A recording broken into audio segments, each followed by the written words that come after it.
What is up? It's cup of tea with JG with actual cup of turmeric spiced infusion tea. Back once again. You thought I was gone, you thought I left, but I have returned. I'm looking at the wrong part of the camera. Anyway, bit of the spur of the moment. Hi Kirsty, bit of a spur of the moment video. I had said, well, spur of the moment in some senses. For any of you guys who were following the post that I put on, basically asking whether you wanted me to continue my ramblings on everything and anything sort of mental health related. That is the whole point at the end of the day of Cup of Tea with JG.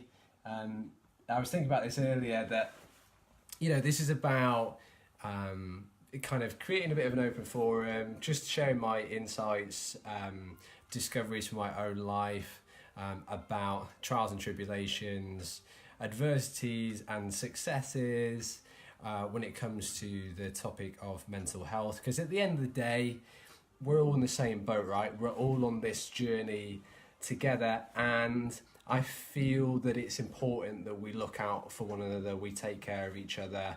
And I think for all the criticism that social media gets, I feel like the live videos in particular are a really nice medium for this, to have a chat over a nice little cuppa, regardless of what your choice of beverage may be.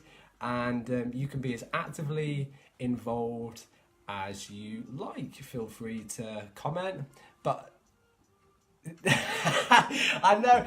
In fact, I literally just walked upstairs from having. I'm not a massive Bake Off person. I know it's literally some people's just the epitome of television. But yeah, good shout, Darren. Yeah, I've definitely picked my time going up against the Bake Off final. But you're here, so I'm assuming you're not a massive Bake Off fan. Is that right? Would I be right in assuming that? Hey Eddie, long time no see. How you doing, bro? So anyway, yeah. To get back on topic of the Bake Off. Yeah, what I was saying is that I feel that it's essentially important. It's vitally important, rather, to look out for one another. And I think when it comes to mental health, it's a subject that has a lot of stigma attached to it. It's one of those invisible challenges that we face, and often feel a need to kind of paint this facade, paint this image of perfection to others for fear of judgment, and how it might be taken by our peers, colleagues, friends, family, whatever it may be. So part of my motivation for doing these Cup of Tea with JG episodes is to talk about it, just shatter that stigma, stop it being a taboo subject, and in kind of creating a bit more comfort and confidence, that you're chatting about it as easily and freely as you would any other day-to-day topic. I'm hoping that it kind of proactively prevents issues and stresses from building, any kind of shame from building, that due to, in part, the fact that you don't feel able or comfortable sharing.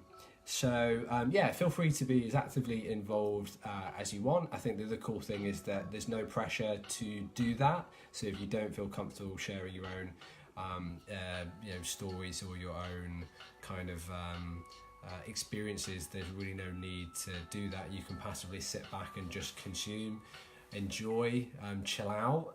The idea is to minimize stress, not increase it. And the subject of, hey Jane, what's up? Hey Frank. So the subject, too hot. The subject of today is one that has been, it's one certainly that I've challenged with and continue to be challenged by on a regular basis, and it was one that was just happened to be brought to my attention via a friend of mine, and hence the reason for doing this video now. So this is all about reframing failure. So what happens after you have a sip of turmeric tea? You go crazy. Crazier. And reframing failure. So I think that failure, no, to give you the backstory of this, this friend of mine has been really bravely and courageously going into situations where they're experiencing failure on a regular basis. And let's be honest, with any of us who have experienced failure, it doesn't feel great, does it? It's not fun, and especially if you're kind of constantly going up against it, constantly experiencing it, can be a real drain. It can be a real test of your mental resiliency, mental fortitude. It can really even at the best of times, really kind of give a kind of thud to the ego. It can really bring us down. And I think that there's lots of stuff going around on Instagram and social media, and I was tagging them in posts that I thought might be helpful. And there was one particular post that was kind of talking about this notion of celebrating your failures, and they were like, but it sucks. Like, failure sucks. Like, I hate it. And yeah, I do, Jess. I actually do. And it's quite a big. I'm actually quite fond of this. It's technically not mine. I actually got this for my sister. It's my coffee mug, which I'm drinking tea out of. So, whatever. I'm such a rebel. Yeah. But yes, I've yet to kind of actually drink much of it, but I tried taking a sip and I'm just too much of a wimp. It was just way too needed kids temp. So anyway, yeah, she was like quite candid about basically saying, yeah, it sucks. And you know what, like, I think if we're all honest about ourselves, is anybody I mean, feel free to comment and disagree with me, but is anyone, if they're truly honest with themselves, have any of you actually experienced failure and be like, yes, this is amazing, I feel so good, like, woo, let's celebrate this? Like, because you can pump yourselves full of these positive quotes and stuff, and I'm not knocking them, but sometimes in reality, like, that shit doesn't happen. Like, you're not, the last thing you feel like when you fail is celebrating it. And that leads me to my point, really, which is that, yeah, okay, in reality, failure isn't a fun experience. Hey Steve, what's up, man? Failure isn't a fun experience. Yeah, I'm coming.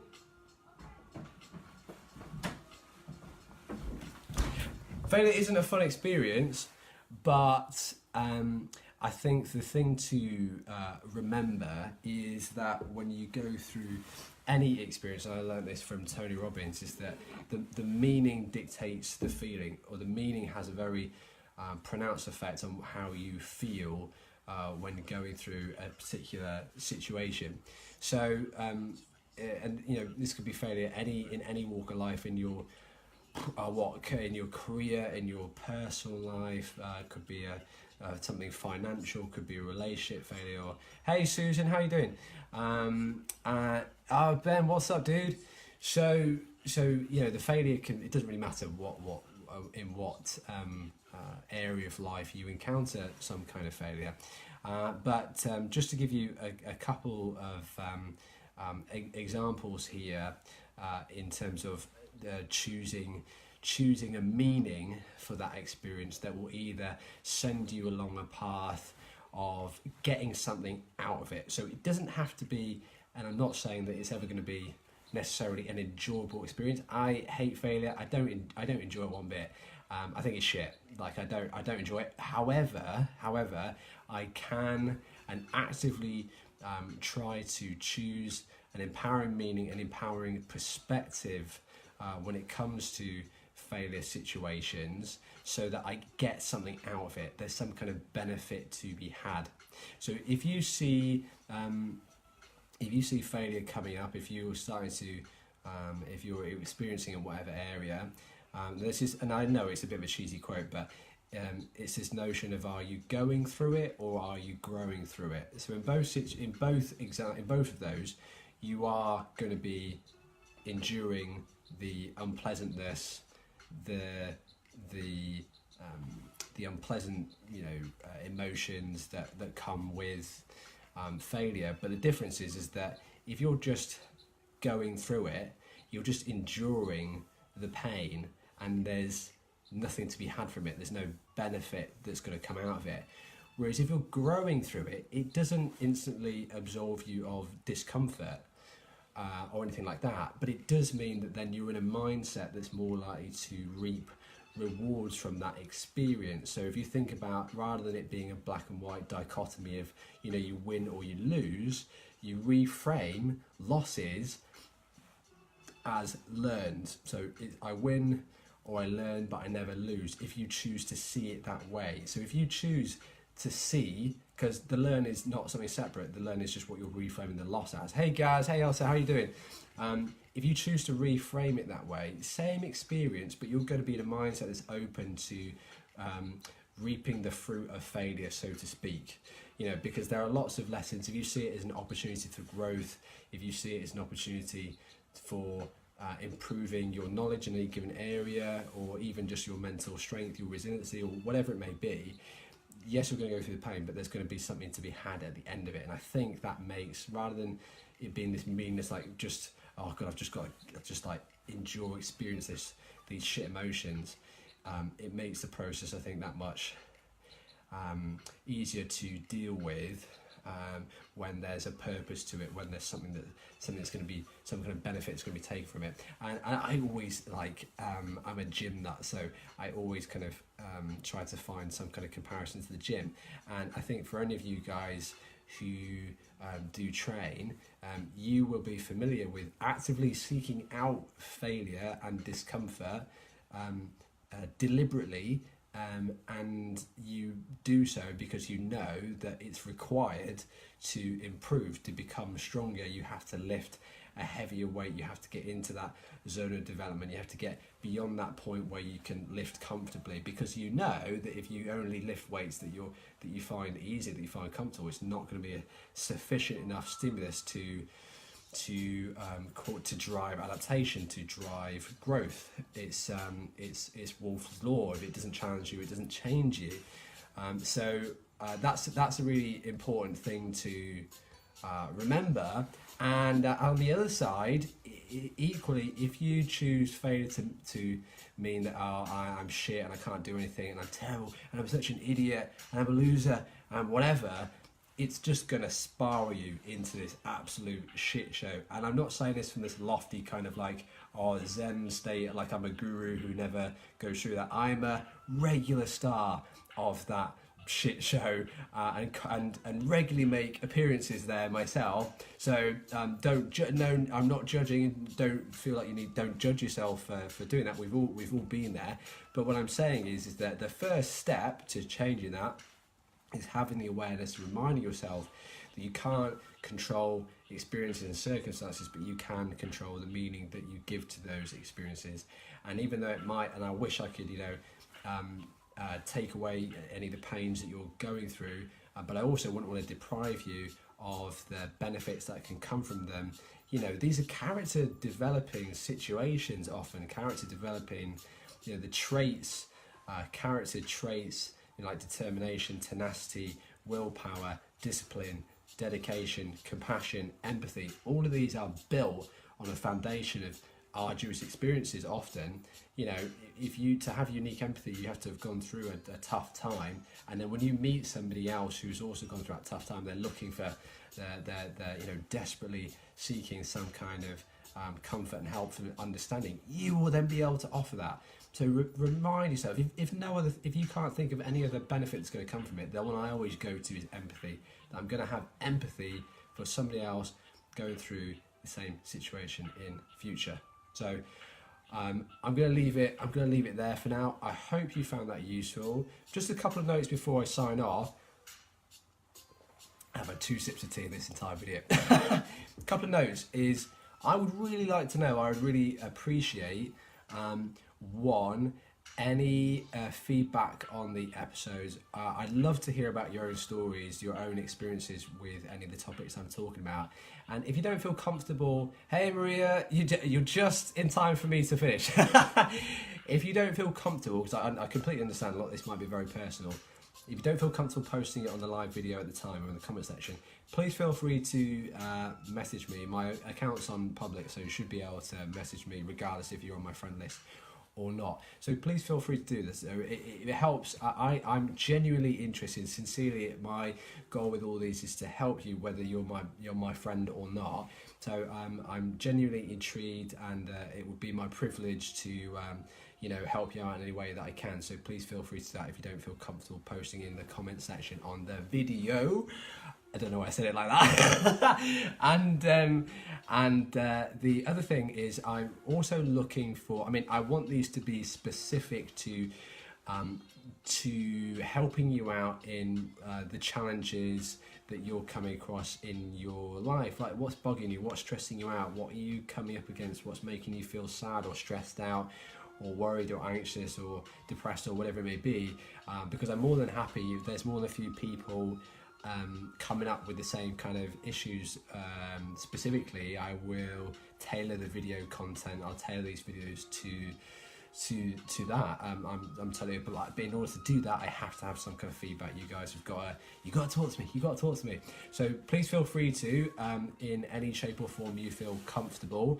And also, if you enjoyed the video, if you found it useful in any way, I would also really appreciate it if you message me, because it helps keep me motivated. As I said, and sincerely, my whole purpose with doing these is to help see this as something where we're all taking care of one another. In this case, in mental health, and I don't know if it's actually making a difference if I don't get any feedback from it. So thank you so much to all the people who participated in that post I made on Facebook, who sent me feedback and told me you enjoy it or you gain benefit from it. That's great. That's exactly what I'm looking for. Not for an ego boost or anything like that. Just because if I know that it's genuinely making some positive impact, if it's giving you value in your day-to-day life, I will be more inclined to do these more often. I'm aiming to do a once a week frequency sort of thing, and I will be getting some guests on, so you don't have to just listen to this guy the whole time. And like I said, we'll tailor the topics to whatever you want, really, whatever's coming up for you. So I'll leave it there for now. Peace and love. Hope you guys are all good. Have an amazing week, and I'll see you next time.